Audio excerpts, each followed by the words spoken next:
which prophet wrote, Will a man rob God? Yet ye have robbed me. But ye say, Wherein have we robbed thee? And God replies, In tithes and offerings. So, A, Prophet Isaiah. B, Prophet Malachi. C, Prophet Obadiah.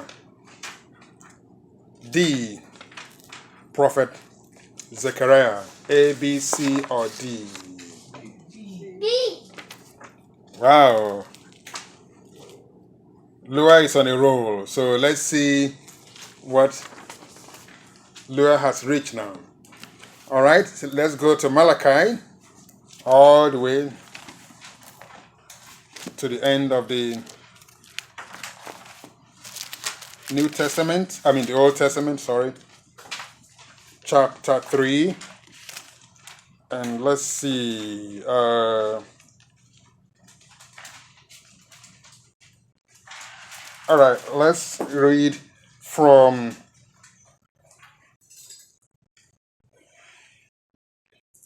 let me see. I shouldn't give okay, then we are not going to read.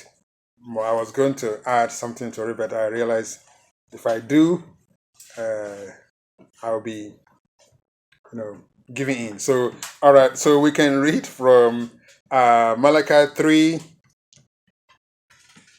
Okay. All right, we can do 3, 6 to 9.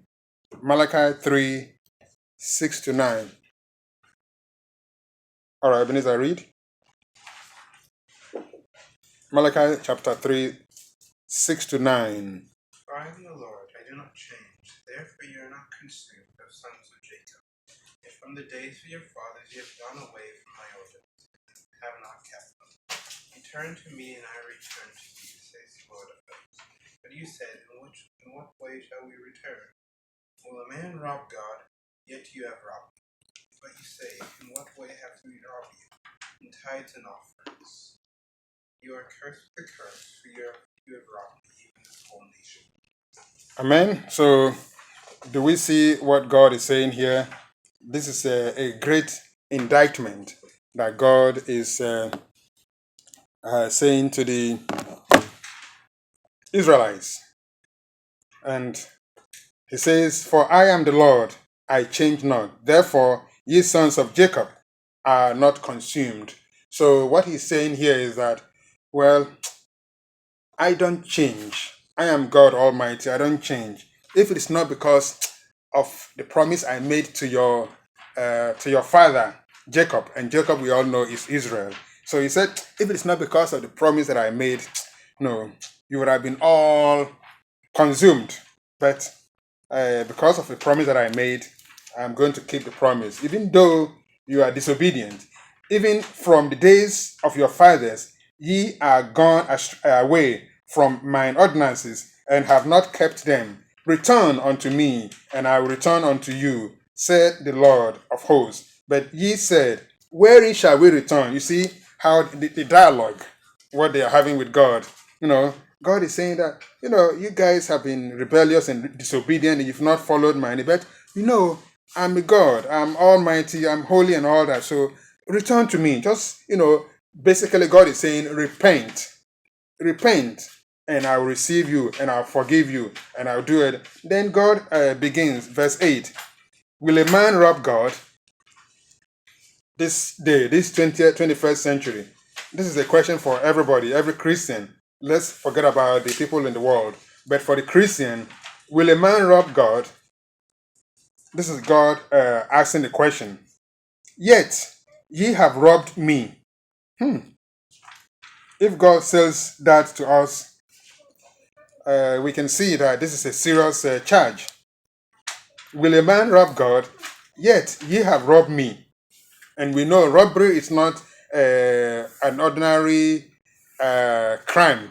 It is a serious crime.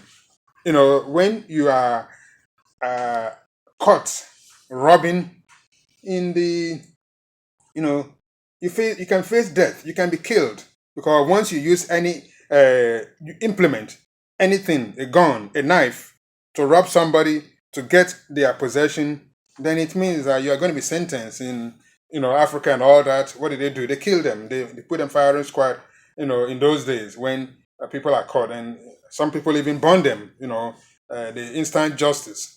But God is saying that you have robbed me. Robbing meaning that they have done it in such a way that they've done it without any regret. They have done it with such a hatred that God is saying that you are robbing me.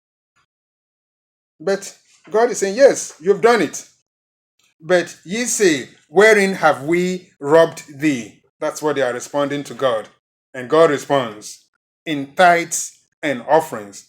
So, which means God expected them to give their commanded, it's a command to give their tithes and then the offerings. Of course, when we say tithes and offering, what does it mean? Or tithe and gift, what does it mean? Tithe is the required 10% that everyone was supposed to give so that the Levites, the priests, will be able to, use it. It is for the priests, and nobody is supposed to. And then the offerings or the gifts are meant as addition. So when God is saying gifts, tithes and offering, He's not saying just 10%. 10% is the minimum that they were supposed to give. Now they are supposed to also consider the 10% was supposed to be given to the pastors, the priests, the Levite, the man of God or men of God. However, they were supposed to give more. After the 10%, you say, oh, yeah, we know there are some people who are poor. There are some people who are fatherless. Some people, there are some widows. There are some this and that is what the priests, the Levites, were supposed to use and go about and offer them and give them to those who are in need. And the Levites were given the commandment. So the pastors or the ministers were in charge of doing that, not the actual. I mean, of course, one can give to anybody, all right, but then they were supposed to go through God's ordained way. Supposed to be the pastors or the ministers or the Levites were responsible for that, so that they can, because they know, and sometimes even if they don't know, the congregation or the members were supposed to tell the minister or the priest and Levites, oh, we know there's someone who lives in that corner. That person doesn't have. Could we do something? Could you arrange something? Then the priests or the ministers or will say, okay, thank you, and all that.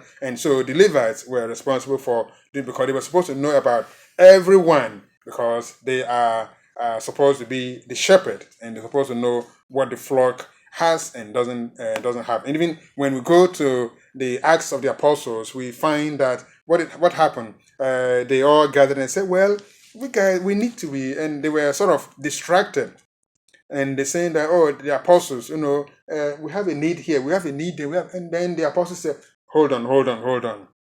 You see, we need to dedicate our time to prayer, to doing all these things that we need to do. So how about let's get some people, some brothers, let's give them the power so that they can take charge of the offerings, and then we get it all right. But then when we get it, we'll give it to them, and then they can give to this person, that person, that person, that person, and then we'll continue to be preaching and praying and dedicate ourselves to the ministry, which is that's also another ministry, but to interceding, to be working and getting the necessary word from the Lord, and also to be ministering to the people. So they were supposed to do it, and then so the 10% is there, and then they were supposed to give a little bit more. So instead of giving 10%, you give 10%, all right. Then there's another box, which is, as you see, we have two boxes here. One is tithe, and the other one is offering, to say that, well,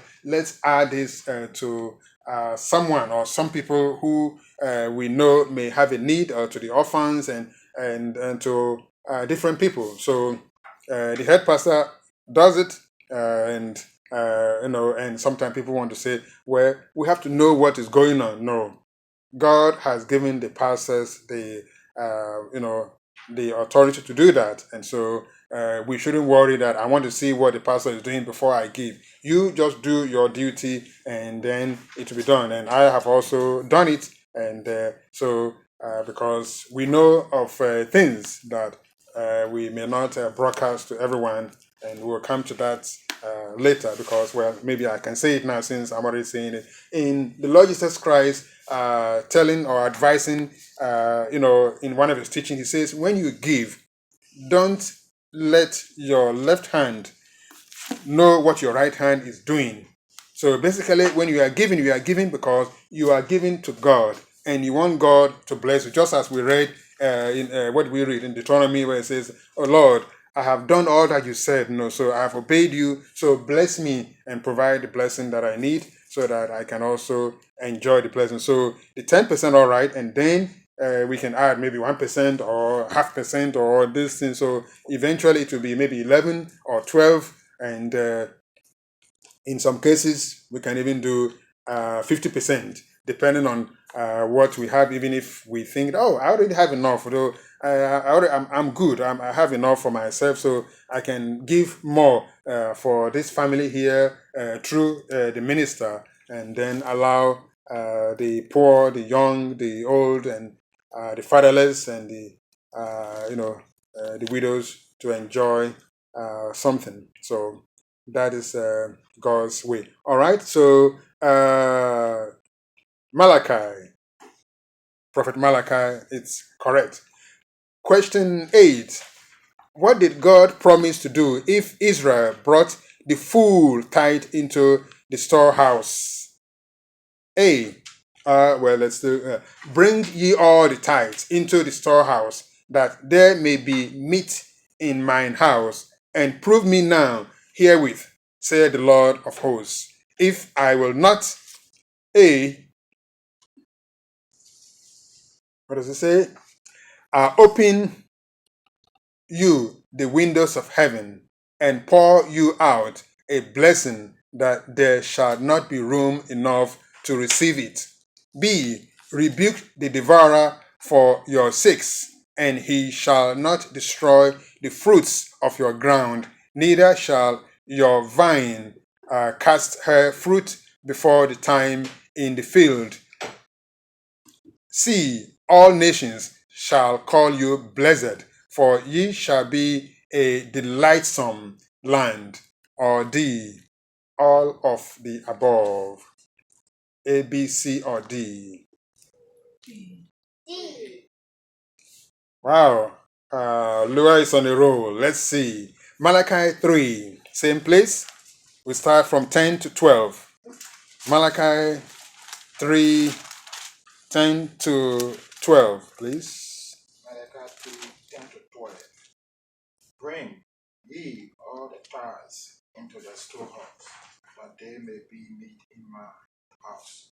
And prove me now herewith, saying the Lord of hosts, if I will not open you the windows of heaven, and pour you out of blessing, that there shall not be room enough to receive it. And I will rebuke all devourer for your sakes, and he shall not be destroyed the fruits of the ground, neither shall your vine cast her fruit before the time in the field, saying the Lord of hosts. And all nations shall call you blessed, for ye shall be the delightsome man, saying the Lord of hosts. Amen. All right. So here we have a wonderful promise from the Lord. What is God saying here? He is saying, as we read through, he said, bring ye all. So he's not saying some. Some of us think that we have to give some. We have to give some of our tithes and not give the rest. But God is saying, bring ye all the tithes into the storehouse, which this was given to the Levites, into the pastors, into the ministers, that there may be meat in mine house. So meat in this case is so that there will be all of the resources that is needed in my house, so that what will happen? Meat can also be food, it can be anything, so that all of this is so that we are doing it so that there will be enough. And prove me now herewith, said the Lord. God is, God is challenging us. And if God is challenging us, he is also encouraging us. It's a challenge, and at the same time, it's encouraging. It's also a rebuke. from those who didn't do it in the previous verses that we read. And God articulately says that you are cursed. If you didn't do it, you are cursed. And sometimes we wonder. Check your phone. No, No, it's a call. I just heard, Yeah, I know it's a call. I just heard the rattle of keys. Okay.